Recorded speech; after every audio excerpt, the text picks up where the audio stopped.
Welcome and जय Hind dear friends. तो स्वागत है आपका आपके अपने यूट्यूब चैनल एनटेक स्टडी पर। तो आज की इस वीडियो में डिस्कस करने वाले हैं आनुवांशिकी टॉपिक को। ठीक है, तो डिस्कस करते हैं इनके क्वेश्चंस को। तो देखिए, इससे पहले आपको 2-3 लेक्चर दे चुका हूँ। जिस भी भाई ने वो लेक्चर नहीं देखे जाओ, प्लेलिस्ट आपकी रेडी है। टेलीग्राम पर जाना, सर्च करना एनटेक स्टडी, वहाँ पर एक ग्रुप मिलेगा, उसमें ऐड हो जाना। जो मैं क्वेश्चंस कराता हूँ उनकी पीडीएफ आपको वहीं मिल जाएगी। ठीक है, तो डिस्कस करते हैं अपने क्वेश्चंस को। आनुवंशिकता के जनक कहे जाते हैं।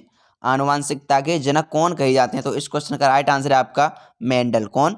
मेंडल। आनुवंशिकता के जनक कौन कहे जाते हैं? मेंडल। ठीक है, डिस्कस करते हैं क्वेश्चन नंबर सेकंड को। आनुवंशिकी इकाई है, आनुवंशिकी कैसी इकाई है? तो वो है जीन। कैसी इकाई है? जीन। ऑप्शन नंबर जो सी है, कैसी है? जीन। ठीक है, कैसी है? जीन। ऑप्शन नंबर जो सी है वही आपका राइट आंसर हो जाएगा। देखिए, क्वेश्चन नंबर थर्ड ने क्या बोल रखा है? आनुवंशिकी यूनिट अर्थात जीन होते हैं। आनुवंशिकी यूनिट अर्थात जीन होते हैं। तो इस क्वेश्चन का राइट आंसर है गुणसूत्रों में। कहाँ पर होते हैं जीन? गुणसूत्रों में होते हैं। ठीक है, कहाँ पर होते हैं? गुणसूत्रों में। देखिए, क्वेश्चन नंबर जीन है, क्वेश्चन नंबर 4 ने क्या बोल रखा है? जीन है। तो इस क्वेश्चन का राइट आंसर है आपका डीएनए का एक भाग। क्या है? जीन क्या है? डीएनए का एक भाग। ठीक है, डीएनए का एक भाग। देखिए, क्वेश्चन नंबर 5 ने क्या बोल रखा है?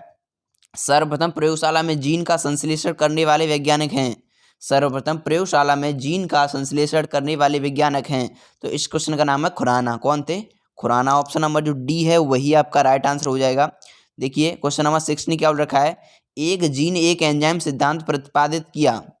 एक जीन एक एंजाइम सिद्धांत प्रतिपादित किया था। किसने प्रतिपादित किया था? इस क्वेश्चन का राइट आंसर है बीडल व टेम्पटम ने। किसने? बीडल व टेम्पटम ने। ऑप्शन नंबर जो सी है, बीडल एवं टेटम ने। ऑप्शन नंबर सी वही आपका राइट आंसर है।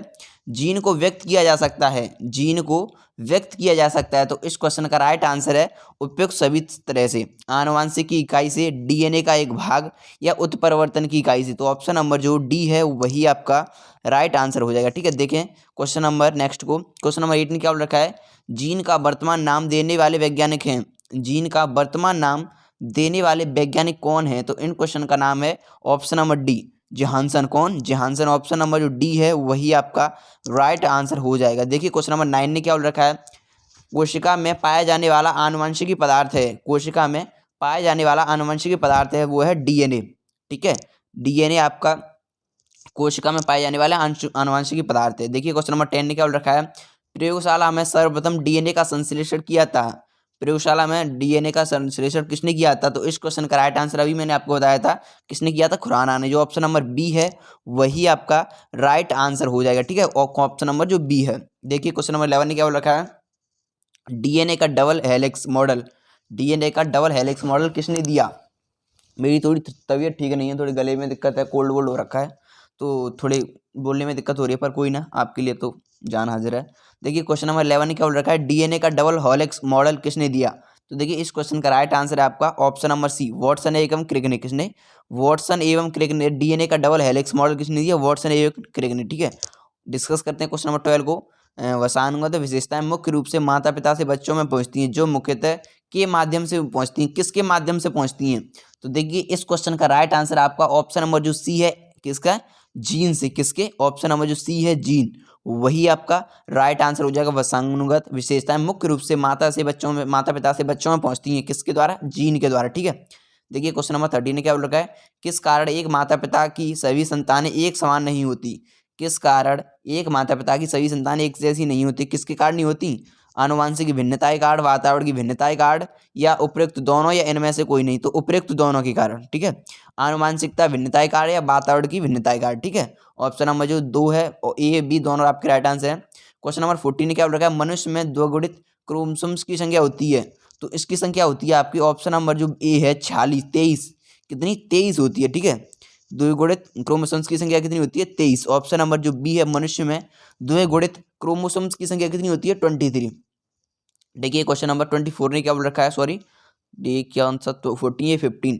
पुरुषोत्तम के लिए कौन सा गुणसूत्री संयोजन उत्तरदायी है? ठीक है, क्या बोल रखा है? पुरुष में पुरुषोत्तम के लिए कौन सा गुणसूत्र संयोजन उत्तरदायी है? तो इस क्वेश्चन का राइट आंसर आपका ऑप्शन नंबर जो डी है, एक्स वाई। कौन सा? X Y. पुरुषोत्तम के लिए, पुरुष में पुरुषोत्तम के लिए, पुरुषत्व के लिए कौन सा गुणसूत्र उत्तरदायी होता है? X Y. ऑप्शन नंबर जो डी है वही आपका राइट आंसर हो जाएगा। ठीक है, देखिए क्वेश्चन नंबर 16 ने क्या बोल रखा है, एक सामान्य मानव शरीर कोशिका में गुणसूत्रों की संख्या कितनी होती है।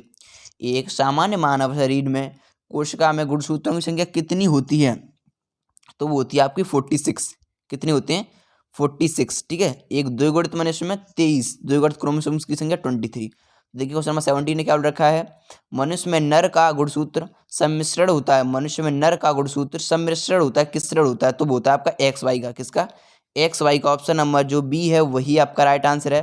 देखिए क्वेश्चन नंबर 18 ने क्या बोल रखा है, नवजात शिशु के लिंग का निर्धारण किससे वशांगत हुए गुणसूत्रों द्वारा किया जा सकता है। एक सामान्य मनुष्य नवजात शिशु के लिंग का निर्धारण किससे वशांगत हुए गुणसूत्र द्वारा किया जा सकता है। तो इस क्वेश्चन का राइट आंसर ऑप्शन नंबर जो बी है, पिता के द्वारा। किसके द्वारा, पिता के द्वारा। ऑप्शन नंबर जो बी है वही आपका राइट आंसर हो जाएगा। देखिए क्वेश्चन नंबर 19 ने क्या बोल रखा है, एक सामान्य मानव शुक्राणु में ऑटोसोम की संख्या कितनी होती है।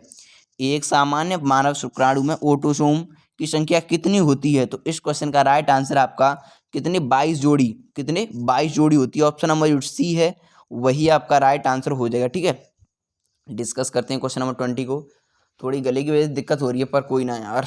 मनुष्य में कौन से क्रोमोसोम से मिलने से बालक का जन्म होता है। मनुष्य में कौन से क्रोमोसोम्स मिलने से बालक का जन्म होता है, तो इस क्वेश्चन का राइट आंसर आपका पुरुष का बाई व स्त्री का एक्स। पुरुष का बाई एवं स्त्री का कौन सा है, ऑप्शन नंबर जो सी, पुरुष का बाई और स्त्री का एक्स। ठीक है, देखिए क्वेश्चन नंबर 21 ने क्या लिखा है, निम्नलिखित में से कौन एक लिंग संलग्न रोग है। कौन एक लिंग संलग्न रोग है, लिंग संलग्न रोग है। तो इस क्वेश्चन का राइट आंसर है आपका सी। कौन सा, सी, वर्णांधता। कौन सा, वर्णांधता। ठीक है, वर्णांध कलर मिसमैच होते हैं, वही वाला वर्णांधता रोग होता है। ठीक है, डिस्कस करते हैं 22 को। लाल हरी वर्णांधता होने का कारण है, लाल हरी वर्णांधता होने का कारण कौन सा है, तो इस क्वेश्चन का राइट आंसर आपका ऑप्शन नंबर जो बी है वही आपका राइट आंसर होगा, एक्स गुणसूत्रों की वशांगति।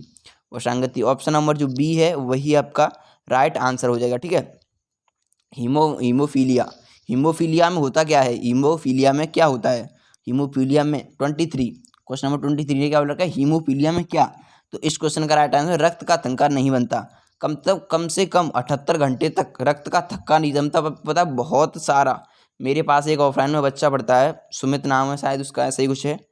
हाँ, नहीं सुमित नाम है, हाँ उसका, सॉरी रोहित, रोहित नाम का एक लड़का है, उसका एक खून, मतलब उसके थोड़ी से थोड़ी चोट लग जाए ना, उसमें भी उसके पापा के पैसे 4-6 हज़ार रुपये खर्च हो जाते हैं, क्योंकि उसका रक्त नहीं बंद होता, उसके रक्त का थक्का ही नहीं जमता। समझ रहे, उसके रक्त का कभी थक्का ही नहीं जमता, और बेचारा बिल्कुल ऐसा पतला सा, बहुत मक्कार भी है, पर ठीक है, पर कोई ना। देखिए क्वेश्चन नंबर 24 ने क्या बोल रखा है, मनुष्य में लाल हरी वर्णांधता को जाना जाता है। मनुष्य में लाल हरी वर्णांधता को जाना जाता है, तो किसके द्वारा, ऑप्शन नंबर सी, उपयुक्त दोनों के रूप में। किसके, उपयुक्त दोनों के रूप में, प्रोटोनियोपिया के रूप में और ड्यूटेरोनोपिया के रूप में। ठीक है, ऑप्शन नंबर जो सी है वही आपका राइट आंसर हो जाएगा। देखिए क्वेश्चन नंबर 25 ने क्या बोल रखा है, एक वर्णांध पुरुष का विवाह दूसरे वर्णांध पुरुष की सामान्य पुत्री से हुआ हो, तो संतानों में क्या हुआ, तो संतानों में क्या होगा, तो इस क्वेश्चन का राइट आंसर है आधे पुत्र वर्णांध। आधे पुत्र वर्णांध होते होंगे, आधे पुत्र वर्णांध। एक वर्णांध पुरुष का विवाह दूसरे वर्णांध पुरुष के सामान्य पुत्री से हुआ है, तो आधे पुत्र वर्णांध होंगे। ठीक है, देखिए क्वेश्चन नंबर 26 ने क्या बोल रखा है, एक वर्णांध पुरुष व सामान्य महिला की संतानों में पुत्रों के वर्णांध होने की संभावना है। संभावना है, तो इस क्वेश्चन का राइट आंसर है ऑप्शन नंबर डी, 0%। कितने, 0%। एक वर्णांध पुरुष व सामान्य महिला के संतानों में पुत्रों के वर्णांधता होने की संभावना 0%। ठीक है, शिशु का पितृत्व स्थापित करने के लिए निम्नलिखित में से किस एक तकनीक का प्रयोग किया जाता है। शिशु का पितृत्व स्थापित करने के लिए किस एक तकनीक का प्रयोग किया जाता है, तो इस क्वेश्चन का राइट आंसर है डीएनए फिंगरप्रिंटिंग। क्योंकि डीएनए फिंगरप्रिंटिंग कभी मिसमैच नहीं होती किसी के। ठीक है, पापा की होगी वही हमारी होगी। ठीक है, जीन शब्द किसने बनाया था, जीन शब्द किसने बनाया था, तो वो बनाया था आपके WL जॉनसन ने। WL जॉनसन ने। ऑप्शन नंबर जो बी है वही आपका राइट आंसर है। देखिए क्वेश्चन नंबर 29 ने क्या बोला, वर्णांधता वाले व्यक्ति को लाल रंग दिखाई देगा। वर्णांधता वाले व्यक्ति को लाल रंग दिखाई देगा, नहीं हरा दिखाई देगा। कैसा, हरा दिखाई देगा। ऑप्शन नंबर जो सी है वही आपका राइट आंसर है।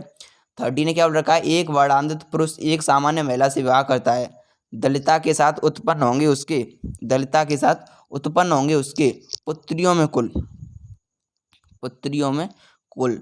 ऑप्शन नंबर जो इसका सॉरी डी है, पुत्रियों में, पुत्रियों के पुत्रों में, पुत्रियों के पुत्रों में। ऑप्शन नंबर जो डी, सॉरी यहाँ पे मिसमैच है, पुत्रियों के पुत्रों में होंगे, ठीक है, पुत्रियों के पुत्रों में। एक वर्णांध पुरुष एक सामान्य महिला से विवाह करता है, वर्णांधता के लक्षण उतने होंगे उसके पुत्रियों के पुत्रों में, ठीक है। देखिए क्वेश्चन नंबर 31 ने क्या बोल रखा है, निम्नलिखित में से कौन सी व्याधि आनुवांशिक है? तो हीमोफीलिया। कौन सी? हीमोफीलिया आपकी कैसी आनुवांशिक, ठीक है। देखिए क्वेश्चन नंबर 32 ने क्या बोल रखा है, डीएनए अंगुली छाप तकनीक का उपयोग किसके संशोधन के लिए किया जाता है? किसके संशोधन के लिए उपयोग किया जाता है? विवादित जनकता, विवादित जनकता के लिए। किसके लिए? विवादित जनकता के लिए। किसके? विवादित डिस्कस करते हैं क्वेश्चन नंबर 33 को। गुणसूत्र में होते हैं, गुणसूत्र में होते हैं, तो इस क्वेश्चन का राइट आंसर है आपका डीएनए और प्रोटीन। क्या क्या होते हैं? डीएनए और प्रोटीन, ठीक है, डीएनए और प्रोटीन होते हैं, ठीक है। डिस्कस करते हैं 34 को। डीएनए अंगुली छाप का प्रयोग किसकी पहचान के लिए किया जाता है? डीएनए अंगुली छाप का प्रयोग किसकी पहचान के लिए किया जाता है? तो माता पिता, बलात्कारी और चोर की पहचान के लिए, ठीक है, इन सभी की पहचान के लिए किया जाता है। माता पिता, बलात्कारी और चोर की पहचान के लिए, ठीक है। डीएनए अंगुली छाप का प्रयोग किसके लिए किया जाता है? माता पिता, बलात्कारी और चोर के लिए। ऑप्शन नंबर जो आपका डी है वही आपका राइट आंसर हो जाएगा। सॉरी, अब मैंने बताया था आपको मुझे कोल्ड है, माफ़ी चाहता हूँ। देखिए क्वेश्चन नंबर 35 ने क्या बोल रखा है, जीन के भीतर अनुक्रम आधार परिवर्तन कहलाता है। जीन के भीतर अनुक्रम आधार परिवर्तन कहलाता है, क्या कहलाता है? तो देखिए इस क्वेश्चन का राइट आंसर आपका प्रतिरूपण, क्या? प्रतिरूपण कहलाता है, ठीक है। डिस्कस करते हैं 36 को। टर्नर संरक्षण वाले क्रोमोसोम्स का विवरण क्या है? टर्नर संरक्षण वाले क्रोमोसोम्स का विवरण क्या है?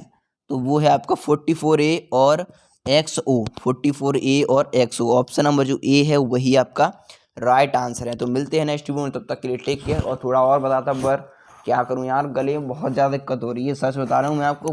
कैसे भी करके भी लेक्चर दे रहा हूँ मैं, जिस प्रॉब्लम से मैं गुजर रहा हूँ वो मैं ही बता सकता हूँ। तो मिलते हैं नेक्स्ट वीडियो में, तब तक के लिए टेक केयर, बाय गाइस।